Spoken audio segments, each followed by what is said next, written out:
Social media પર ગાળોનો મારો અને વિવાદનો વંટોળ ઊભો કરનાર પ્રખ્યાત યુટ્યુબર કીર્તિ પટેલ આખરે કાયદાના સકંજામાં છે। જે કીર્તિ પટેલ અત્યાર સુધી મોબાઈલ સ્ક્રીન પર ત્રાડ નાખતી હતી તે હવે જૂનાગઢ પોલીસની ગાડીમાં બાય બાય કરી રહી છે। પણ આ સ્મિત પાછળ પસ્તાવો છે કે નવો પેંતરો? માત્ર 7 દિવસમાં 3 પોલીસ ફરિયાદો, ક્યારેક સાધુ સંતોની આસ્થા સાથે રમત તો ક્યારેક પોલીસની ફરજમાં રૂકાવટ અને હવે 20 લાખની ખંડણીનો ગંભીર આરોપ।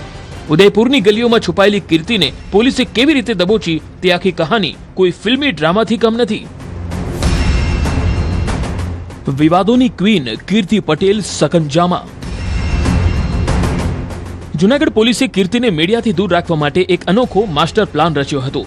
એક મહિલા પોલીસ કર્મીને કીર્તિ જેવા જ કપડાં પહેરાવી નકલી કીર્તિ તરીકે કેમેરા સામે લઈ જતા દેખાયા। પણ કહેવાય છે ને કે ગુનેગાર ગમે તેટલા વેશ બદલે પુરાવા છૂટી જ જાય છે। નકલી કીર્તિના હાથ ખાલી હતા, જ્યારે અસલી કીર્તિના હાથમાં ચમકતા સોનાના બ્રેસલેટ તેના અસલી હોવાની સાક્ષી પૂરી રહ્યા હતા। પોલીસની આ કામગીરી પર હવે સવાલ ઉઠી રહ્યા છે કે આખરે એક આરોપી માટે આટલો મોટો ડ્રામા શા માટે? તારીખ 21/2/26 ના રોજ જૂનાગઢ તાલુકા પોલીસ સ્ટેશન ખાતે ખંડણી માંગવી, ખોટા કેસમાં ફરિયાદીને ફિટ કરી દેવા અને જાનથી મારી નાખવાની ધમકી અંગેનો ગુનો દાખલ કરવામાં આવેલ છે। જે ગુના અંતર્ગત કીર્તિ પટેલ નામની વ્યક્તિ જે છે તેની ધરપકડ કરવામાં આવેલી છે। અફઝલ સીડા નામના યુવક પાસે 20 લાખની ખંડણી માંગી જાનથી મારી નાખવાની ધમકી આપવાના કેસમાં કીર્તિ ઉદયપુર ભાગી ગઈ હતી। પોલીસે ટેકનિકલ સર્વેલન્સની મદદથી તેને પકડી પાડી। જ્યારે પોલીસ વાનમાં હતી ત્યારે તે હસતી હતી। એટલું જ નહીં, તેની સાથે બેઠેલા મહિલા પોલીસ કર્મીઓ પણ હસતા ચહેરે દેખાયા। પણ કીર્તિને જેવી કોર્ટમાં રજૂ કરવામાં આવી, કીર્તિના મગરમચ્છના આંસુ વહેવા લાગ્યા। કોર્ટ પરિસરમાં તે રડતી નજરે પડી અને ન્યાય માટે પોકાર કરવા લાગી।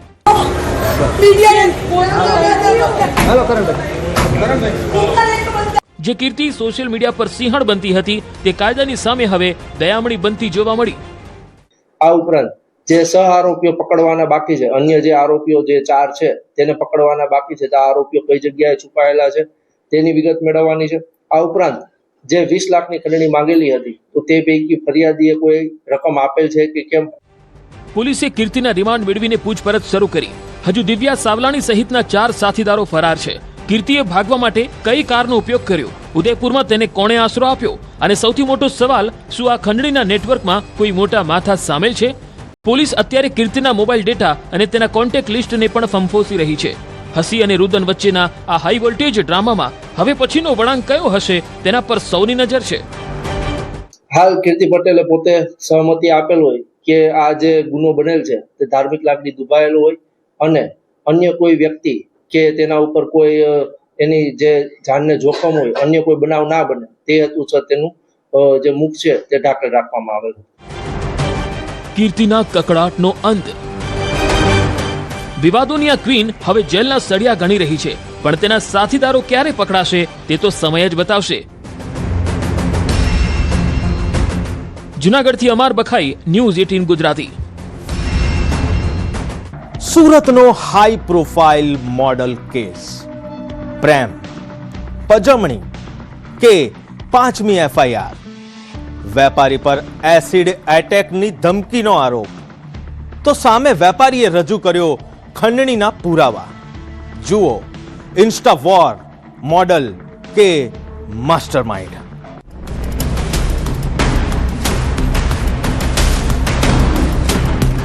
સુરતની જાકજમાળ વચ્ચે ખેલાઈ રહ્યો છે એક એવો ખતરનાક ખેલ જેણે સોશિયલ મીડિયાના યુગમાં સંબંધોના લીરે લીરા ઉડાવી દીધા છે। એક તરફ છે ગ્લેમર વર્લ્ડની મોડેલ જેનો દાવો છે કે તેનું જીવન નરક બનાવી દેવાયું છે, તો બીજી તરફ છે સુરતનો વેપારી મિતેશ જૈન, જે હવે મીડિયા સામે આવીને કહી રહ્યો છે કે તે પોતે જ શિકાર બન્યો છે। ઇન્સ્ટાગ્રામ પર ચાલતું આ યુદ્ધ હવે પોલીસના ચોપડે ચડ્યું છે, પણ સત્ય શું છે? શું આ સાચું ટોર્ચરિંગ છે કે પછી બ્લેકમેલની કોઈ નવી પદ્ધતિ? પ્રેમિકાની પીડા કે વેપારીની વ્યથા? વર્ષ 2018થી શરૂ થયેલો આ સિલસિલો હવે 5મી FIR સુધી પહોંચ્યો છે। પીડિતાનો આરોપ છે કે મિતેશ જૈને તેને માત્ર માનસિક ત્રાસ જ નથી આપ્યો, પણ તેના બિકીનીવાળા અંગત ફોટા ઇન્સ્ટાગ્રામ પર વાયરલ કરી દીધા છે। હદ તો ત્યારે થઈ જ્યારે આરોપીએ એસિડ એટેકની અને જાનથી મારી નાખવાની ધમકી આપી હોવાનો ફરિયાદમાં ઉલ્લેખ કરાયો। ડુમસ ફાયરિંગ વિવાદ અને લક્ઝરી કાર સળગાવવાના આરોપોમાં જેનું નામ જોડાયું છે તે મિતેશ જૈન પર હવે સાયબર પજવણીનો ગંભીર ગાળિયો કસાયો છે। में उन्होंने अपने इंस्टाग्राम अकाउंट पे मेरे न्यूड फोटोज़ वायरल किए हैं और मुझे एसिड अटैक की धमकी दी है और इस तरह से उनका परेशान करना जारी है। मेरी यही मांग है कि हमें जल्दी से जल्द न्याय दिया जाए। मेरी और मेरी फैमिली हम सब बहुत परेशान हैं। वो मुझे टॉर्चर इतना कर दिया है कि अब अगर न्याय नहीं मिला तो अब मेरे पास सुसाइड करने के अलावा और कोई रास्ता नहीं है। આરોપોનો વરસાદ થઈ રહ્યો હતો ત્યારે મિતેશ જૈને મૌન તોડ્યું છે। મીડિયા સામે આવીને તેણે મોડલના આક્ષેપોને નકારી કાઢ્યા। મિતેશનો દાવો છે કે જે ફોટા વાયરલ થયાની વાત છે તે વર્ષ 2020 થી મોડલના ઇન્સ્ટાગ્રામ પર જ હતા। તેણે માત્ર શેર કર્યા હતા અને તરત જ ડિલીટ પણ કરી દીધા હતા। મિતેશના મતે આ બધું તેને બ્લેકમેલ કરી પૈસા પડાવવા માટેનું એક સુનિયોજિત ષડયંત્ર છે। તેણે મોડલ દ્વારા અગાઉ કરવામાં આવેલ રેપની ફરિયાદ રદ થઈ હોવાના પણ પુરાવા રજૂ કર્યા। એમાં એક છોકરીએ મારા ઉપર એક અરજી કરેલી છે ને એફઆઈઆર થયેલી છે એમાં કે મેં એના ફોટો વાયરલ કરેલા છે। મેં એના કોઈ બી ફોટો વાયરલ નહીં કરેલા છે। એના ઇન્સ્ટાગ્રામ ઉપર 2020થી આ ફોટો અપલોડેડ છે। મેં ભૂલથી ખાલી શેર કરેલા છે મારા એક ગ્રુપમાં। એ શેર કરીને મેં પાછા અડધો એક કલાકમાં ડિલીટ કરી નાખ્યા, મતલબ અનસેન્ડ કરી નાખેલા છે। ને એને કંઈ મારા ઉપર એક આક્ષેપ કરેલા છે કે ભાઈ મેં એના ઉપર એસિડ અટેક કરું છું। એવા કંઈ મેં લખેલું બી નથી, ના એને કંઈ કીધેલું છે। અગર એની પાસે કોઈ બી પુરાવા હોય તો એ ઓડિયો કે મારા ચેટ या કંઈ બી આપી શકે। आज उन्होंने एक ऑडियो वायरल किया जिसमें वो मेरी वॉइस है ही नहीं। उन्होंने वो डमी वॉइस बनाकर मुझे मतलब परेशान करने के लिए ये सारी चीज़ें वो कर रहे हैं, बदनाम करने के लिए। उन्होंने मुझे बहुत ज़्यादा परेशान कर दिया है। मतलब मैं किस तरह से कितना परेशान हो जाऊँ और मैं खुद से सुसाइड कर लूँ, इस हद तक उन्होंने मुझे परेशान कर दिया है। એક તરફ મિતેશ કહી રહ્યો છે કે તેના યુવતી સાથે ઘણા જૂના સંબંધો છે, જેની અદાવત રાખી ખોટી અરજીઓ અને ફરિયાદ કરે છે અને પૈસા માંગે છે। હવે આ કેસમાં કાયદો અને ટેકનોલોજીનો સંગમ થયો છે। અલથાણ પોલીસ અને સાયબર ક્રાઇમ સેલે ઇન્સ્ટાગ્રામના ડેટા અને સ્ક્રીન રેકોર્ડિંગને ફોરેન્સિક તપાસ માટે મોકલી આપ્યા છે। શું મિતેશે ખરેખર નકલી આઈડી બનાવીને એસિડ એટેકની ધમકી આપી હતી કે પછી મોડલ દ્વારા કરવામાં આવેલા આક્ષેપો માત્ર હની ટ્રેપનો ભાગ છે? પોલીસ અત્યારે ડિજિટલ ફૂટપ્રિન્ટ્સના આધારે આ ખૂની ખેલ અને ડિજિટલ ટોર્ચર પાછળનું સત્ય શોધી રહી છે। જે આરોપી છે મિતેશ જૈન, એમણે એમના જે ફોટા જે છે પોતાની ઇન્સ્ટાગ્રામ ચેનલ પર વાયરલ કરેલા હોય જે બાબતે તેમણે પોતાનું સ્ક્રીન રેકોર્ડિંગ રજૂ કરતા ગત તારીખ 21/2/2025ના રોજ આરોપી મિતેશ સંપતલાલ જૈન વિરુદ્ધ અલથાણ પોલીસ સ્ટેશનમાં આઈટી એક્ટની કલમ 66E 67 અને 67A મુજબ ગુનો દાખલ કરવામાં આવેલ છે। સુરતના મોડલ કેસમાં મોટો ગરમાવો, સ્યુસાઇડની ધમકી કે બ્લેકમેલિંગની રમત? સુરતની આ ચકચારી ઘટનાએ ફરી એકવાર સાબિત કરી દીધું છે કે સોશિયલ મીડિયા જેટલું વરદાન છે તેટલું જ મોટું હથિયાર પણ બની શકે છે। હવે જોવાનું એ રહેશે કે આ જંગમાં ન્યાય કોને મળે છે। સુરતથી કીર્તેશ પટેલ, ન્યૂઝ 18 ગુજરાતી। ગાંધીધામની એક હોટેલનો રૂમ નંબર 8 અને અંદરથી મળી એક લાશ। પ્રેમ, શંકા અને પછી ક્રમવારબદ્ધ હત્યા। શું હતી એ ખૂની મુલાકાત? જુઓ આ ખાસ રિપોર્ટમાં મોતનો હોટલ રૂમ।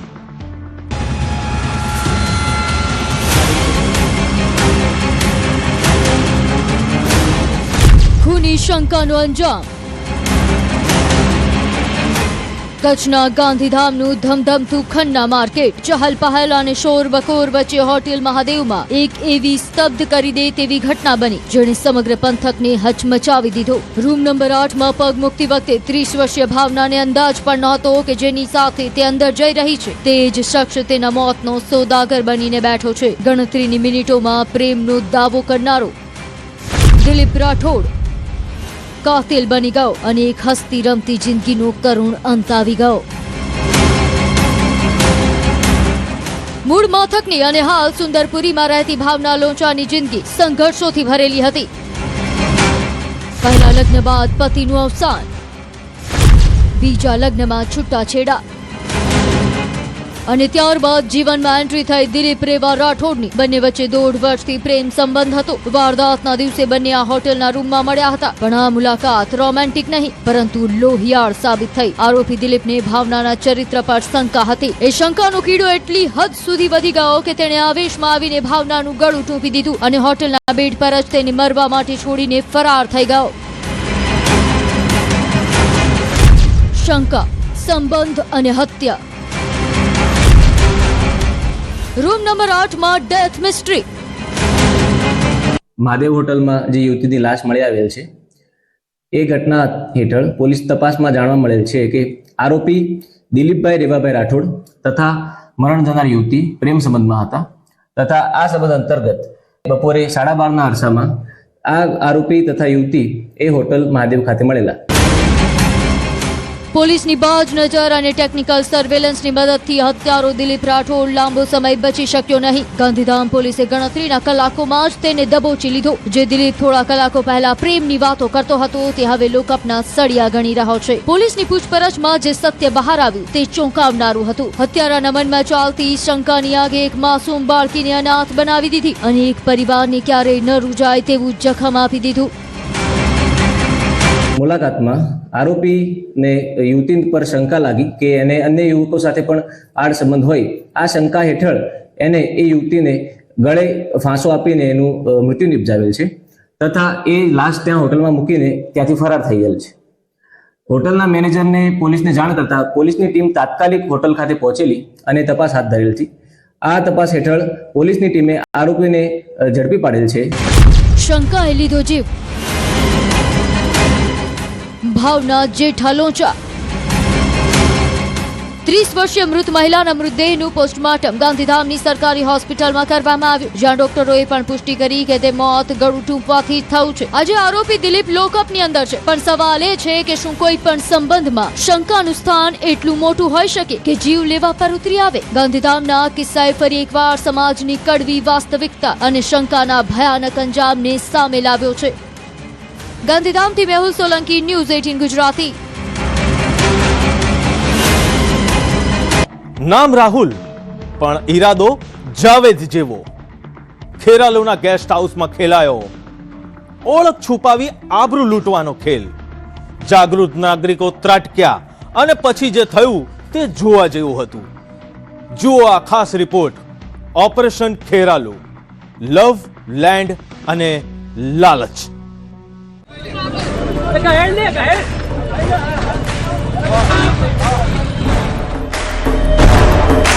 મહેસાણાનું ખેરાલુ અને શાંત દેખાતી ગલીઓમાં ગુંજતી એક ભયાનક સત્યની ચીસ. અહીં મિત્રતાના નામે વિશ્વાસઘાતનું એવું ઝેર ઘોળવામાં આવ્યું જેણે માનવતાને શર્મસાર કરી દીધી. એક યુવક જેણે હિન્દુ નામ ધારણ કરી પ્રેમની જાળ વિછાવી, પણ એ પ્રેમ પાછળ છુપાયેલો હતો વાસના અને બ્લેકમેલિંગનો બિહામણો ચહેરો. જ્યારે આ બહુરૂપીનો નકાબ ઉતર્યો ત્યારે ખેરાલુની ધરતી પર કાયદો અને જનતાનો આક્રોશ સામે આવી ગયા. રાહુલ પટેલ કે મોહમ્મદ જાવેદ, ઓળખ છુપાવી રમાઈ મેલી રમત. વાત શરૂ થઈ હતી મિત્રતાથી. મોહમ્મદ જાવેદ નૂર મોહમ્મદ સિંધીએ પોતાનું નામ રાહુલ પટેલ બતાવી એક યુવતીને વિશ્વાસમાં લીધી. બંને વચ્ચે સંબંધો બંધાયા, પણ જ્યારે યુવતીને ખબર પડી કે તેનો રાહુલ અસલમાં જાવેદ છે ત્યારે તેના પગ નીચેથી જમીન સરકી ગઈ. સંબંધો તો તૂટી ગયા, પણ જાવેદના મનમાં રહેલો શૈતાન જાગી ગયો હતો. અંગત પળોના વિડીયો અને ફોટાને હથિયાર બનાવી તેણે યુવતીને એવી જગ્યાએ લાવી દીધી જ્યાંથી પાછા વળવું અશક્ય હતું. એ યુવાને પોતાનું નામ પહેલે રાહુલ પટેલ જણાવેલું. રાહુલ પટેલ સાથે મિત્રતા થયા બાદ એ રાહુલ પટેલે આ જે દીકરી છે એની સાથે મિત્રતા કેળવી અને એને અવારનવાર એની સાથે શરીર સંભોગ કરેલો. ત્યારબાદ જ્યારે આ દીકરી છે એને ખ્યાલ આવ્યો કે આ ખરેખર રાહુલ પટેલ જે નામ આપેલું છે એ હિન્દુ યુવક નથી, પરંતુ મુસ્લિમ યુવક છે અને એનું જે નામ છે મોહમ્મદ જાવેદ નામ એણે પોતાનું હતું એ છુપાવેલું અને એમાંથી એ રાહુલ પટેલ બનેલો. ગેસ્ટ હાઉસમાં દુષ્કર્મ અને જનતાનો આક્રોશ. ગત 21મી ફેબ્રુઆરીએ બ્લેકમેલિંગની આ ચરમસીમા વડનગર રોડ પર આવેલા એક ગેસ્ટ હાઉસમાં પહોંચી. બદનામીના ડરે યુવતી જાવેદ સાથે જવા મજબૂર થઈ અને ત્યાં તેની મરજી વિરુદ્ધ દુષ્કર્મ આચરવામાં આવ્યું. પણ પાપનો ઘડો ભરાઈ ચૂક્યો હતો. જાગૃત નાગરિકોને ગંધ આવી ગઈ અને રાતે ગેસ્ટ હાઉસ રણ મેદાનમાં ફેરવાઈ ગયું. જાવેદને રંગે હાથે પકડી લેવાયો અને પછી જે થયું તે વિડીયોમાં કેદ છે. કાયદો હાથમાં લેતું ટોળું અને જાવેદને મળતો મેથી પાક. મોહમ્મદ જાવેદ છે એ આ દીકરીને ધમકી આપી અને પોતાની સાથે રિક્ષામાં બેસાડીને એક ખેરાલુના જ એક ગેસ્ટ હાઉસમાં લઈ જાય છે અને ગેસ્ટ હાઉસમાં લઈ જઈ એની સાથે શરીર સંબંધ બાંધે છે. એ દરમિયાનમાં કેટલાક જાગૃત નાગરિકોને આ વાતની જાણ થાય છે એટલે તરત જ એ લોકો ત્યાં પહોંચી જઈ આ જે મુસ્લિમ યુવક છે એને પકડીને એનું આખી જે સ્ટોરી છે એ જાણે છે. એમાં એવું જાણવા મળ્યું છે કે પોતે પોતાનું નામ રાહુલ પટેલ આપેલું હતું.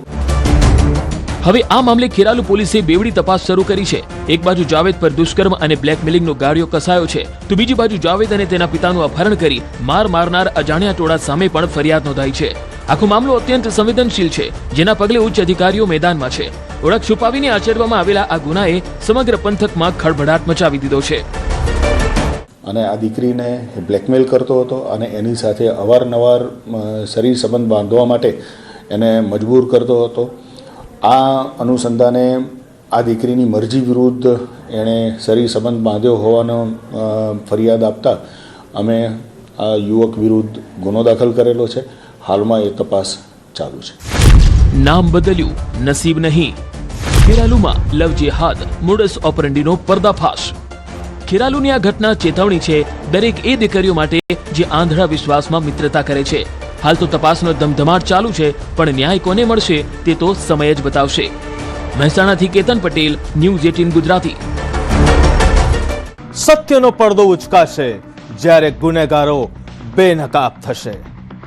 એક નાનકડા વિરામ પછી ફરી મળીશું. જોતા રહો ક્રાઇમ શો અપરાધ.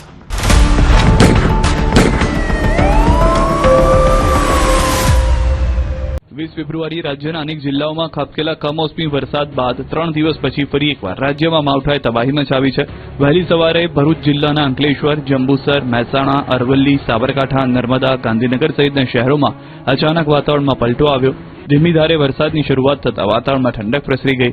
ઠંડા પવન સાથે શરૂ થયેલા ઝરમર વરસાદે ખેડૂતોની ચિંતા વધારી છે. કાપણી માટે તૈયાર ઉભા પાકને નુકસાન થવાની ભીતિ વ્યક્ત કરવામાં આવી રહી છે. ખાસ કરીને ઘઉં, કપાસ, તુવેર અને શાકભાજીના પાકને નુકસાન થવાની શક્યતા છે. આ તરફ અરવલ્લી જિલ્લામાં અચાનક વાતાવરણમાં પલટો જોવા મળ્યો. ધનસુરા પંથકમાં વહેલી સવારે વાદળો છવાયા અને આકાશમાં તોફાની પવન સાથે વરસાદી ઝાપટા વરસતા રોડ ભીંજાયા હતા. જ્યારે મોડાસા શહેર સહિત આસપાસના વિસ્તારોમાં વાદળછાયું વાતાવરણ છવાયું. વહેલી સવારથી જ હવામાન બદલાતા ખેડૂતોમાં ચિંતા ફેલાઈ છે. ઘઉં સહિતના પાકોને નુકસાન થવાની ભીતિ છે, જેને કારણે ખેડૂતોના મોંમાં આવેલો કોળિયો છીનવાઈ જવાની સંભાવના ઊભી થઈ છે.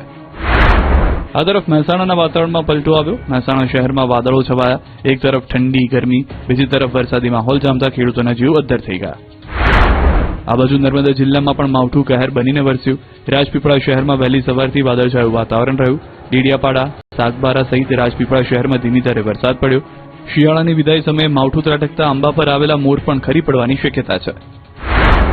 જૂનાગઢના વિસાવદર પંથકમાં માવઠું આવતા ખેડૂતોના ચહેરા પર ચિંતાની લકીર છવાઈ ગઈ. કમોસમી વરસાદના પગલે ખેડૂતોમાં ચિંતાનો માહોલ છે. ઘઉં અને ચણામાં નુકસાનીની ભીતિ છે. સાબરકાંઠા જિલ્લામાં પણ માવઠાએ મુસીબત વધારી. ઠંડી વચ્ચે વરસાદી વાદળો ઘેરાતા ખેડૂતો ચિંતાતુર બન્યા. ઘઉં, બટાકા, રાઈ, ચણા અને શાકભાજી સહિતના પાકને નુકસાનની ભીતિ સેવાઈ રહી છે. અમદાવાદ શહેરના વાતાવરણમાં અચાનક આવ્યો છે પલટો. શહેરના અનેક વિસ્તારોમાં કમોસમી વરસાદ ખાબક્યો. વાદળછાયા વાતાવરણ બાદ વરસાદી છાંટા પડ્યા. આનંદનગર, પ્રહલાદનગર, સરખેજ, બાકરોલમાં વરસાદ. સાયન્સ સિટી, સેટેલાઇટ વિસ્તારમાં વરસાદ. રાજસ્થાન સહિતના રાજ્યોના ટ્રફ પવનોની અસરથી વરસાદી માહોલ. તો અમદાવાદમાં વહેલી સવારથી વાદળછાયું વાતાવરણ. આકાશમાં છવાયા કાળા ડિબાંગ વાદળો. આશ્રમ રોડ સહિતના વિસ્તારોમાં ઝરમર વરસાદ વરસ્યો. શહેરના અનેક ભાગોમાં છૂટો છવાયો હળવો વરસાદ પણ નોંધાયો હતો. અમરેલીમાં વાદળછાયા વાતાવરણ વચ્ચે કમોસમી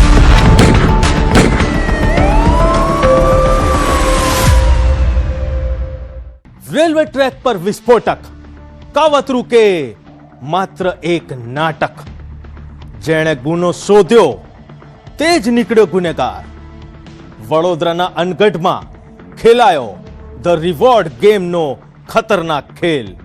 જુઓ કોણે નોકરી માટે ખેલ્યો આ ખતરનાક ખેલ.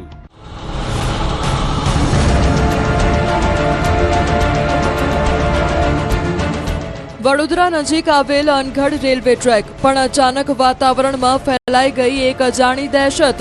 જ્યારે પોલીસ કંટ્રોલ રૂમના વાયરલેસ પર મેસેજ ગુંજ્યો, રેલવે ટ્રેક પર વિસ્ફોટક પદાર્થ મળ્યો છે.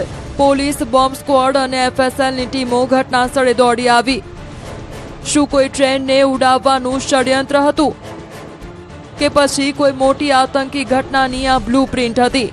સવાલો અનેક હતા અને જવાબ માત્ર એક જ વ્યક્તિ પાસે હતો. એ શખ્સ જેણે આ વિસ્ફોટક જોયા હોવાનો દાવો કર્યો હતો. ટ્રેક પર વિસ્ફોટક મોટી દુર્ઘટનાનું કાવતરું. આ ગુનાનો ફરિયાદી હતો મુસ્તાક અહમદ શેખ, જેણે પોલીસને કહ્યું કે પેટ્રોલિંગ દરમિયાન તેને 6 વિસ્ફોટકો મળ્યા છે, પરંતુ પોલીસની ક્રાઇમ ડિટેક્શન આંખો કંઈક બીજું જ જોઈ રહી હતી. મુસ્તાકના નિવેદનોમાં વિરોધાભાસ હતો અને તેની આંખોમાં એક અજીબ ડર. જ્યારે ક્રાઇમ બ્રાન્ચે સહેજ કડકાઈ બતાવી ત્યારે આખી બાજી પલટાઈ ગઈ. જે ફરિયાદી બનીને વાહવાહી લૂંટવા આવ્યો હતો તે જ નીકળ્યો આ ડેન્જરસ પ્લાનનો માસ્ટરમાઇન્ડ. ફરિયાદી જે છે, જેનું નામ છે મુસ્તાક અહમદ મોહમ્મદ યુસુફ શેખ, ઉંમર વર્ષ 47, એ પોતે જ આરોપી તરીકે એમાં પ્રસ્થાપિત થયેલ છે અને ઊંડાણપૂર્વકની પૂછપરછમાં મુસ્તાક અહેમદ જે છે એમને આરોપી બનાવવામાં આવેલ છે. અમુક સાંયોગિક પુરાવા અને એની શંકાસ્પદ હિલચાલ જે છે એને ધ્યાને રાખી ક્રાઇમ બ્રાન્ચ અને લોકલ પોલીસ જે છે એના દ્વારા કડક પૂછપરછ કરવામાં આવતા અને એની કબૂલાત કરી છે. તપાસમાં જે ખુલાસો થયો તે ચોંકાવનારો હતો. આરોપી મુસ્તાક કોઈ સામાન્ય માણસ નથી. તે ભારતીય સેનાનો રિટાયર્ડ હવાલદાર છે. જમ્મુ કાશ્મીરના અનંતનાગનો વતની અને કારગિલમાં દેશની સેવા કરી ચૂકેલો આ પૂર્વ સૈનિક લાલચની જાળમાં ફસાઈ ગયો. આર્મીમાંથી નિવૃત્ત થયા બાદ તે રેલવે ટ્રેકની સુરક્ષા માટે કોન્ટ્રાક્ટ પર જોડાયો હતો, પરંતુ તેને ડર હતો કે તેનો કોન્ટ્રાક્ટ પૂરો થઈ જશે.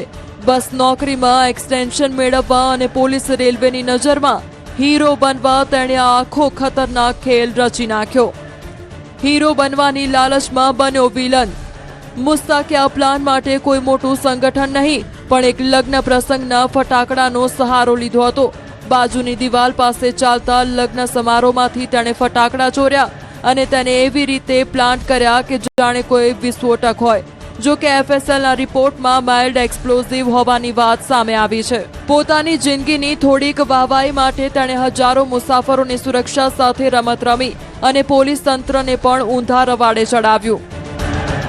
3 વર્ષના કોન્ટ્રાક્ટ તરીકે એમને લેવામાં આવ્યા છે અને રેલવે પોલીસની પોલિસી પ્રમાણે જે કોઈ કર્મચારી સારું કામ કરે એને એક્સટેન્શન મળે અથવા તો એને રિવોર્ડ મળે, એ હેતુથી એને આ પ્રકારનું કૃત્ય કર્યું એવું હાલ પ્રાથમિક પૂછપરછમાં આવ્યું છે. વધુ પૂછપરછ ચાલુ છે. જે ગામ છે એના મેરેજ ફંક્શન હતું ને લગ્નમાં એ જે કોલ્ડ પાયરો નામનું જે યુઝ કર્યું છે એના કામે ત્યાંથી લીધું અને ત્યાં જ પછી પ્લાન્ટ કરેલું. વાહવાહીની ભૂખે બનાવ્યો ગુનેગાર. હાલ તો આ ખોટા હીરોની ધરપકડ કરી લેવામાં આવી છે અને તેની આર્મી કરિયરની પણ તપાસ શરૂ કરાઈ છે. રિવોર્ડની લાલચમાં આવેલો મુસ્તાક હવે જેલના સળિયા ગણશે. વડોદરાથી હાર્દિક દીક્ષિત, ન્યૂઝ 18 ગુજરાતી.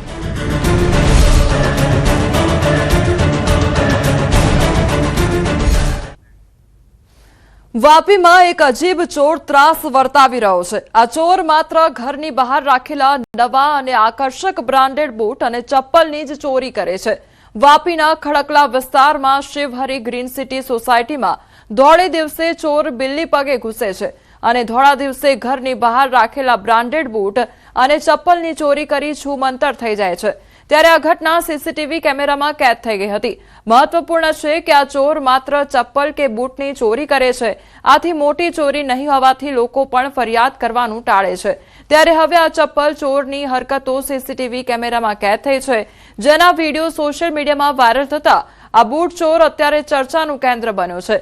સ્થાનિકોએ પણ બૂટ ચોરીની આવી ઘટનાઓ અંગે પોલીસને જાણ કરી હતી. ડિજિટલ યુગમાં હવે બધું જ ડિજિટલ થઈ ગયું છે, ત્યારે ચોર પણ ડિજિટલ બની ગયા છે. સુરતના પલસાણામાં આવી જ એક ચોરીની ઘટના સામે આવી છે.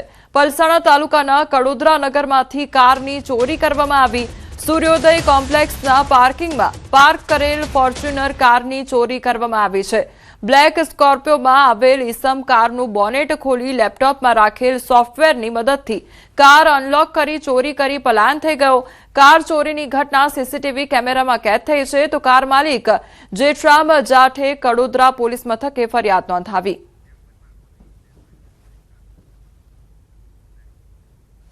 હાલ ક્રાઇમ શો અપરાધમાં બસ આટલું જ. આપ જોતા રહો ન્યૂઝ 18 ગુજરાતી. નમસ્કાર.